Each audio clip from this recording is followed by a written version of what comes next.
Hello, Dumaguete. Hello, Negros Oriental. Hello, Sillimanians around the world. This is Joshua Soldivillo. And this is Ronelyn Faith Vailoces-No. You're watching Silliman.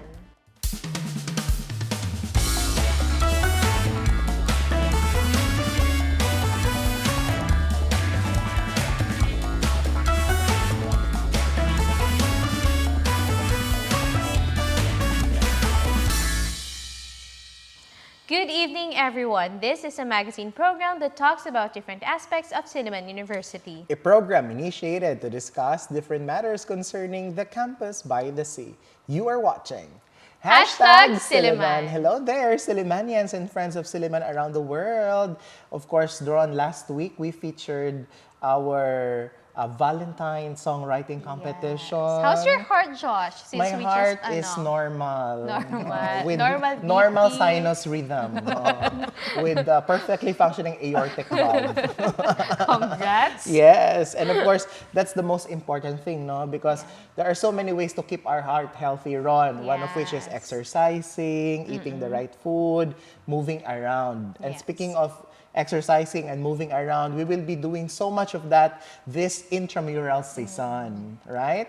Yes, Josh. And that being said, our guest for today is none other than our Suki here in Yes, Silliman. every year. Yes, every year. Our University Athletics Director, Assistant Professor Dionesio Piñero II. Hello, sir, and welcome again to Silliman. Yeah, thank you for inviting me again and hoping our discussion this evening would be fruitful and educational and informational. Of course. That's given because no. Basta andito si Sir Yeah. So, Nino, it's going to be educational. yes.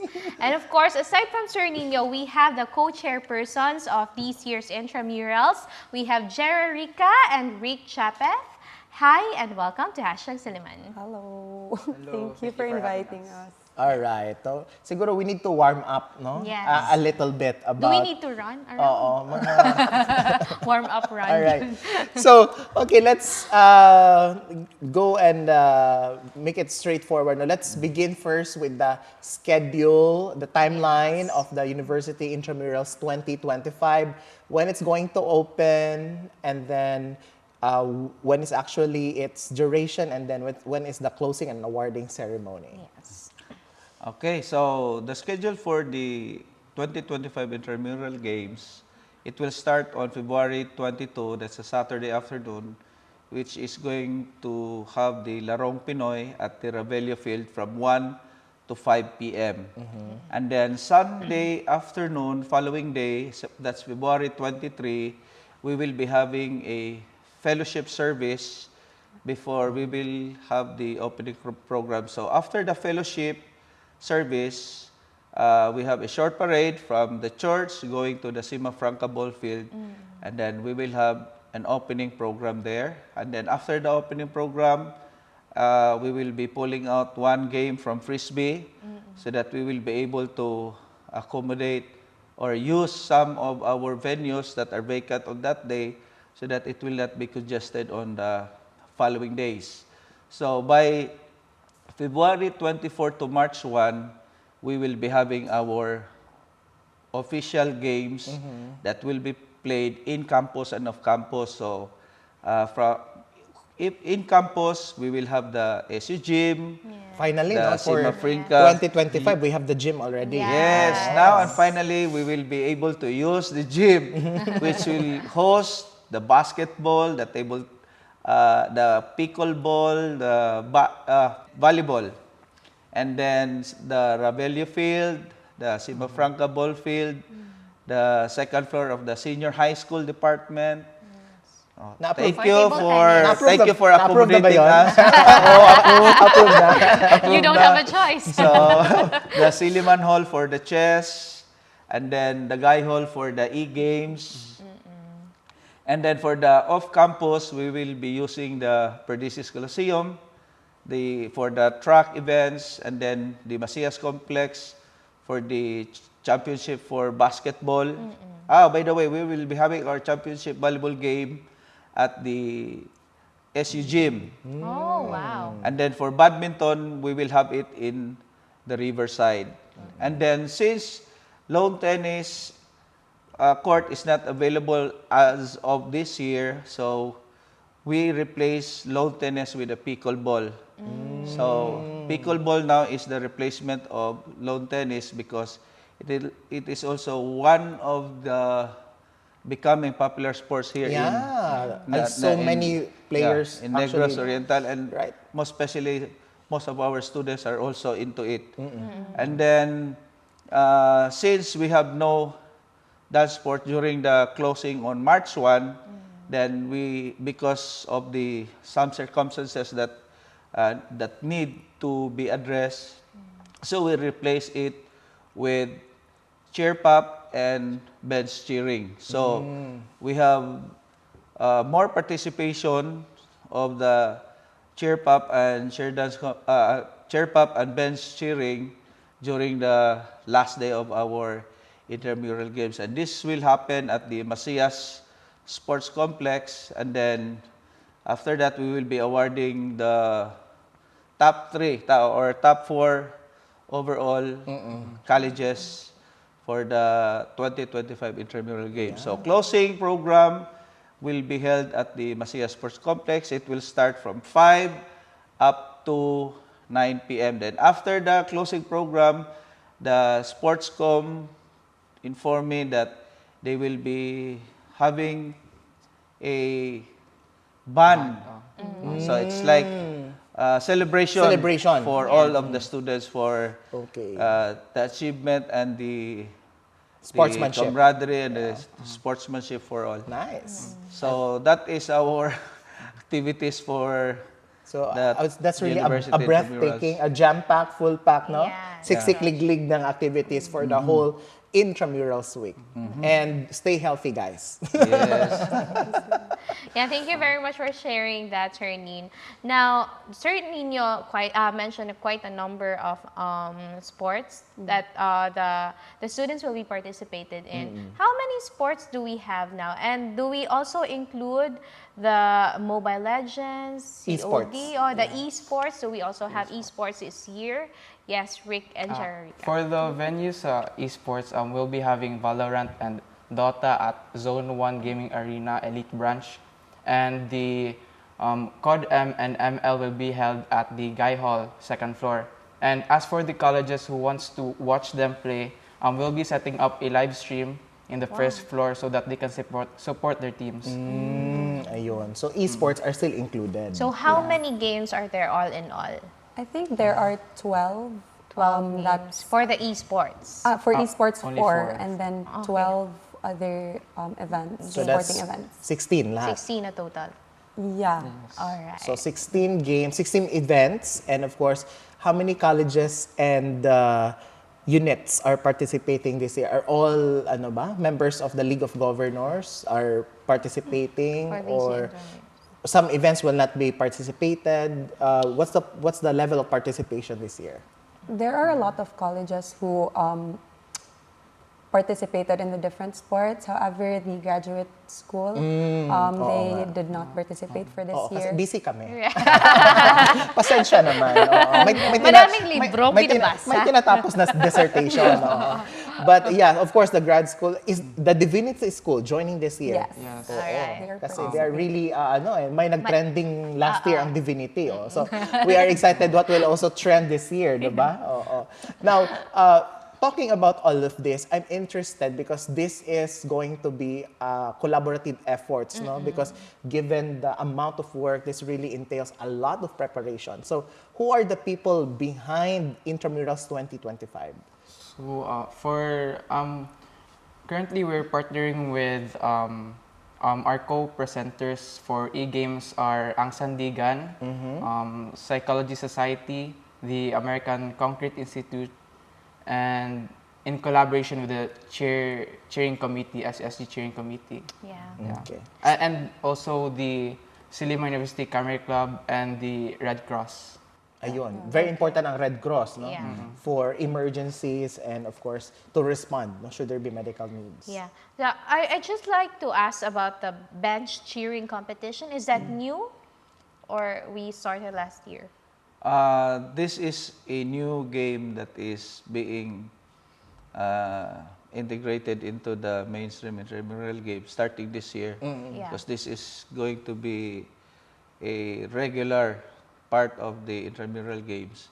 So it's like traditional preparation, but the presentation and the performances is somewhat modernized. So there is a collaboration and integration of the traditional and the modern presentation of the bench cheering. So this is new this year.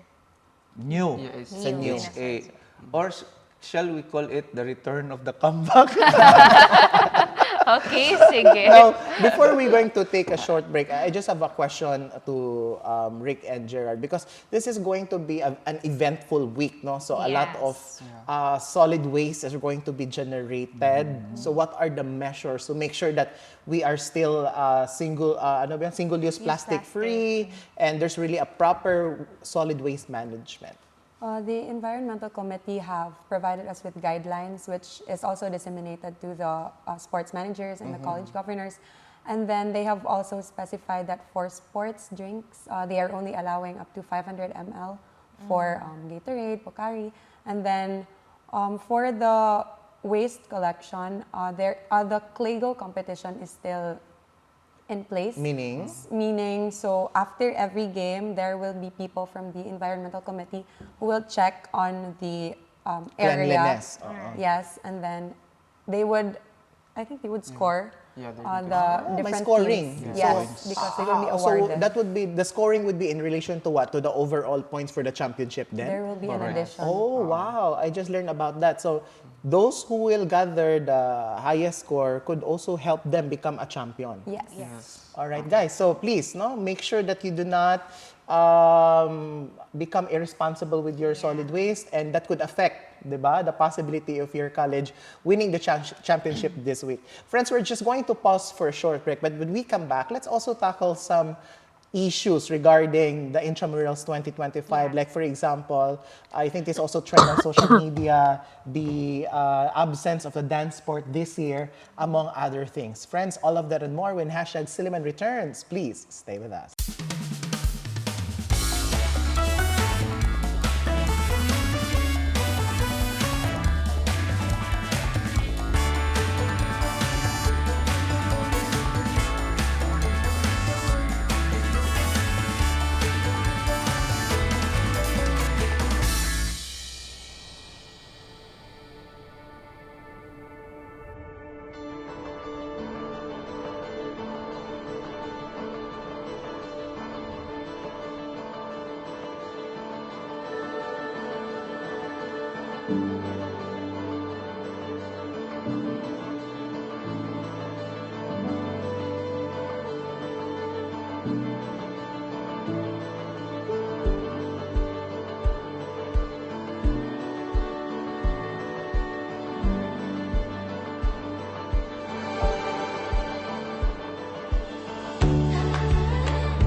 Principal of Silliman University Senior High School. Our senior high school is designed to nurture the whole person, emphasizing academic excellence, personal growth, and social responsibility. We offer a well-rounded education that prepares students for the challenges of the future, both in higher education and in life. Join us and be part of a community that values integrity, service, and holistic development. We warmly invite you to enroll and embark on a journey with us at Silliman University Senior High School.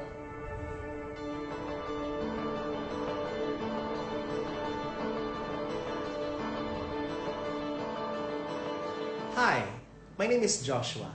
In Silliman University Senior High School, we are committed in providing an environment where our students can thrive and discover their potentials. We're also committed to promote competence, character, and faith. Join us here in Silliman University Senior High School to experience the whole person education for your transformation, and we can't wait to see you.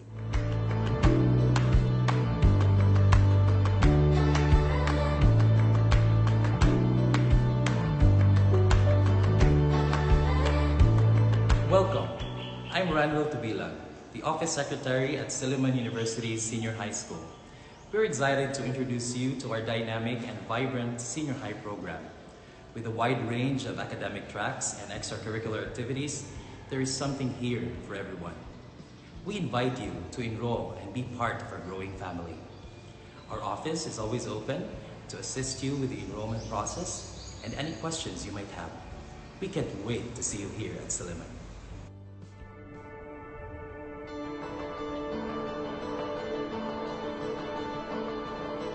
Hi, I'm Althea, a proud student of Silliman University Senior High School. Senior High offers both a fun and a great learning experience for its students with a perfect balance of academics and extracurricular activities. The opportunities, the support, and the friendships that I've gained have shaped my senior high school journey, which is why I've found not just a school, but a community.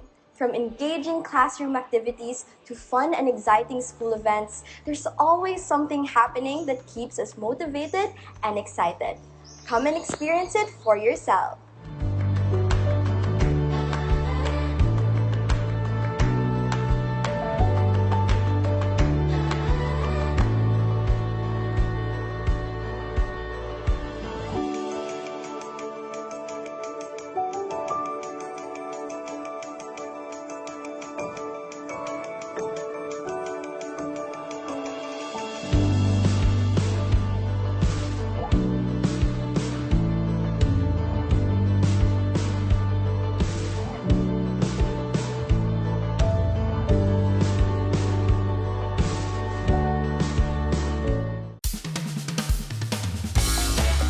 And now we're back. Thank you for staying with us here at #Silliman. We still have Sir Nino, Gerarica, and Rick Japhet. Before we took a short break, Joshua asked about the different issues, right, involving this year's intramurals. But before that, when we took a short break, you mentioned about the banner making contest. So can you please tell us more about that? The banner making competition will take place in the in the SU gym in the Green Court, which will be starting at I think 9 a.m.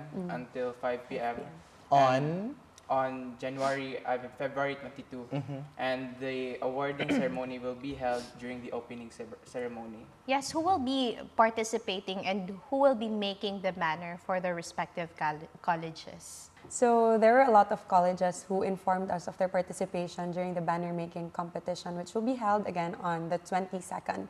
The people who will be making their banners are those who are under that college. So for example, from the College of Law, only those who are enrolled under the College of Law will be making the banners live. How many people should be making for their Walang college? limit naman. I think Five? Cheercom has Cheercom. specified Okay. a number of people who can participate. All right. Alright. So basically, this is like the flags ba ito? Like, this will look like flags, ganon, yung ginaganyan. It's a Or lot. so like a banner na, Banner. ano lang, yung parang binibit-bit during parade. Yes. Yeah. Ano lang. Okay. So hindi yung, all right. So who will be judging the banner competition? I think among of them The is- judges.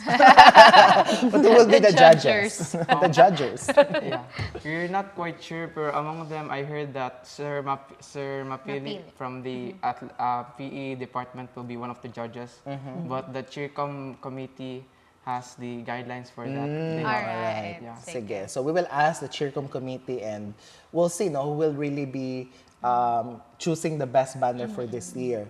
Now, Sir Nino, let's go now to the different questions that need some enlightenment. Yeah, answers. So, for example, this year, a lot actually have observed na We don't have a dance sport competition, Mr. and Miss Intrams, and I think some concerns are so minor, but I think these are the major really.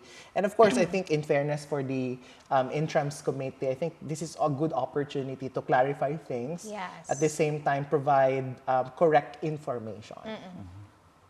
The cancellation of the dance sport for this year, it's because of the budgetary challenges and constraints that are being asked from the students, and of course the university is telling us that we need to spend our budget wisely.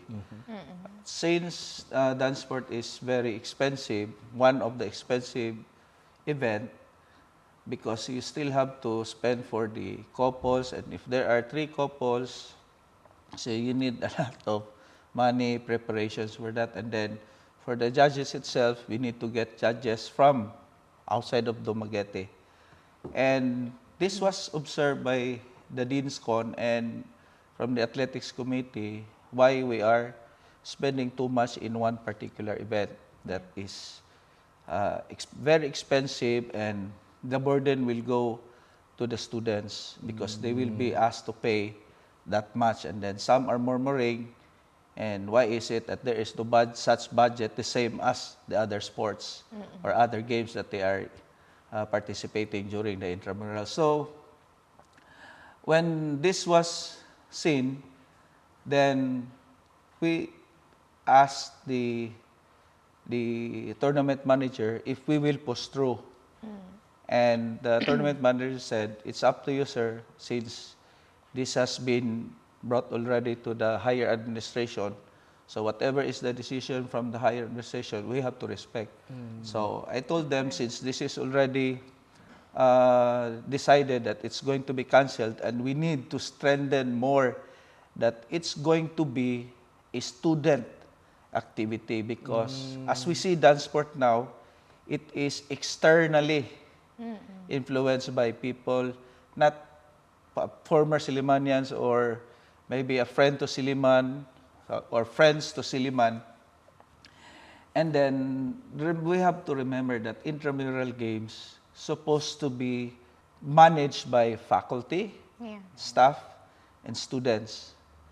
So hiring of non-organic to Silliman University, meaning to say not a regular employee to Silliman University, you are having a big advantage already to those colleges that cannot afford to hire coaches outside from the university. So most of the students are saying about fair play. Where's fair play? Where is fairness? Where is equality? So I need to address that. So I said, since some colleges can hire outside coaches, why don't we hire trainers, coaches within the bounds of the university? Since intramurals is a university activity. Right. So in summary, Sir Nins, the challenge here really is budgetary, and of course the purpose of foregoing the dance sport is for equity purposes. No? Yes. All right. So that's for the dance sport. How about now for the absence of Mr. and Miss Intrams for this year? Kasi pinag-usapan din yun na aside from dance sport, we don't also have the Mr. and Miss Intrams. Yeah. During the first presentation of the Mr. and Miss Intrams, it was really, it was within the bounds of what the athletics department and the university's expectations. So meaning to say, there were no involvement of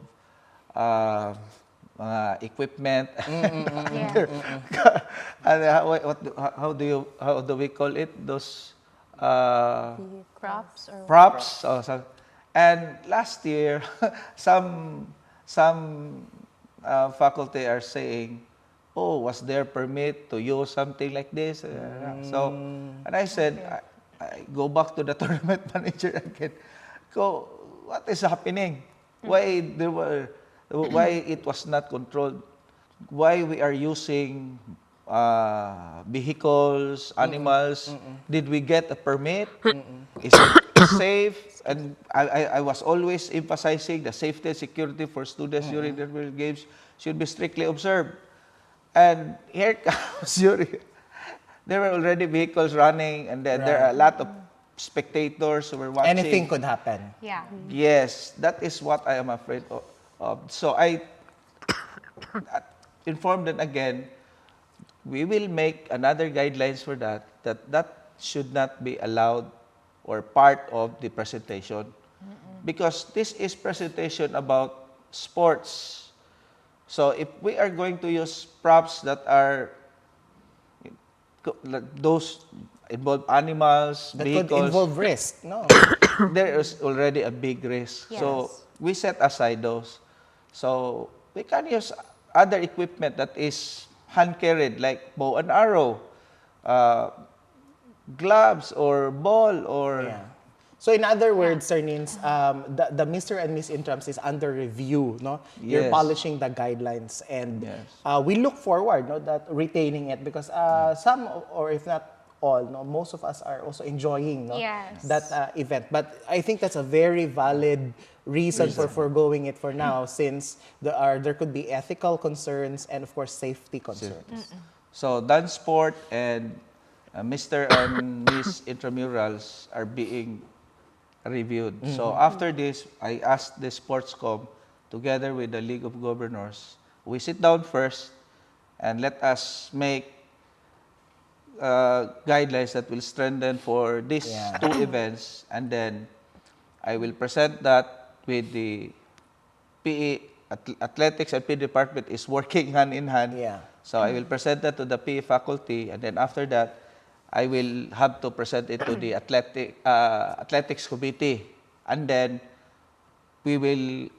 After the athletics committee, I will present again to the Dean's Conference. to the Dean's Conference for Approval. approval, because the Deans will have the final say. Yeah. Yes. Yes. All right. Thank you so Thank much you. for giving the clarification, Sir Nins. Thank you very much for clearing the air also, Sir Nins. Now, I'd like to ask Japhet, Rick, and Gerarica about their preparations. What are the challenges and the perks of being the co-persons for this year's intramurals?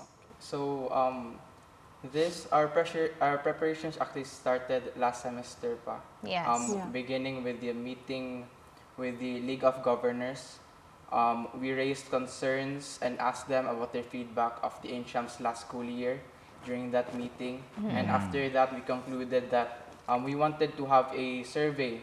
We posted it in our Facebook page about the Intrams survey. And then during the second meeting with the LOG during around, I think, October, right? Yeah. Around October, we met with the LOG again. Discussing about the feedback in the survey. Some of the feedback in the survey highlighted that there were classes during intrams. They wanted to have no classes during intrams, and especially I think one of the issues from last intrams was the scheduling. Yeah, those two were the most repeatedly feedback from the students. And aside from that, we also met with the sports managers of each colleges during around late November or early December. We had a meeting with them regarding the intramurals handbook, just so they can clarify any questions they want to ask. So let's just clarify that. Is it allowed to have classes during intramurals or is it bawal? We have to know that intramural games or intramural week is considered a class week. Class week. Yes. All right. So it's the university is telling everyone, especially the faculty and the staff, that since this is still considered as office hours, they will just make special arrangements with the students who are part of the intramural games. So it's up to the teachers and the students to meet at the center of having a fair agreements on having a classes. So they will consider it na you have to come. Yeah, on a personal note, no, I think it's also something that we really have to clarify as a university, because I think that has been a gray area since during our time, because while the games are going on and some teachers will still meet, because the memo would just also say that classes will just so I think that's one thing that we can improve as a university, and I think that speaks so much on the survey that you did. So you did a lot of meetings, consultations, and right now, where are you in your preparations? I think right now we're at the finalizing of sponsors and partners with all of the SUSG organization, and I think it's mostly with we're going after this we're going to have a draw lots with all the colleges regarding the sports, and I think that's all. How about the schedules? Are they already laid down? Ano, tapos na ba lahat? Yes. I think There hasn't been any finalization of the schedules yet, because again, the drawing of lots will still happen after this. So we will still be waiting for the final drawing of lots, and then the schedule can be laid out after. All right. So I think as much as we want to know more, we're really running out of time. What is your message, Sir Nins, to all our players, to our students, to our faculty, to the whole members of the Silliman community for Intrams 2025? As your director for University Athletics, I would like to encourage everyone to support and give your applause to our student athletes for the Intramural Games, who will be showing their athletic skills on the court and on the field. Hoping that your cheers and your yells will give them more inspiration to play and represent your college and be able to fellowship with one another using sports as an instrument to connect with one another. This is not about competition, but it's about fellowship of how God gave us these talents in athletics, in academics, and all of the physical activities that He showered upon us. So, guys, let's give a cheer to all of our faculty, staff, and students during the 2025 Intramural Games. Yes. How about you, Gerard and Gerarica and Rick? Do you have final reminders, or probably you'd like to promote your Facebook page so that you'll be posting some updates there? So for all the students, just keep posted with all our announcement in our Facebook page and Instagram account, SUSG Sports and Recreation Committee and SG Sports in Instagram. And I also like to add that as students, it is also our duty to showcase our talents and skills during this intramural season. But aside from that, just as Sir Piñero have said, that this is not all about competition.